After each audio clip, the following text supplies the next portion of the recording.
আমার গরমের সবজির গাছগুলো কিন্তু ঠিক বর্ষার আগে আগে আমি বসিয়েছি। এখন বর্ষায় সবজি বাগানে সব সবজিগুলো ধরতে শুরু করে দিয়েছে।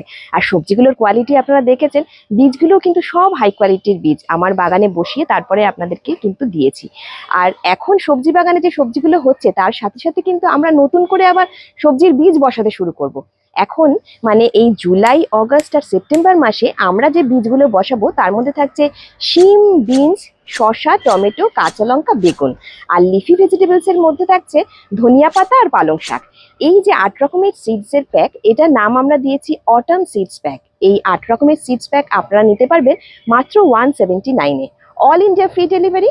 তাই হোয়াটসঅ্যাপ নাম্বারটা আমি দিয়ে দিচ্ছি স্ক্রিনে। এই স্ক্রিনে দেওয়া হোয়াটসঅ্যাপ নাম্বারেই আপনারা হোয়াটসঅ্যাপ করে এই অর্ডারটা প্লেস করতে পারেন। অটাম সিডস প্যাক আপনারা যদি নেন, আপনাদের বাগানে এই ঠিক শীতের আগেই সবজির গাছগুলো রেডি হয়ে যাবে এবং শীতের শুরুতেই আপনারা এই সবজিগুলো হারভেস্ট করতে পারবেন।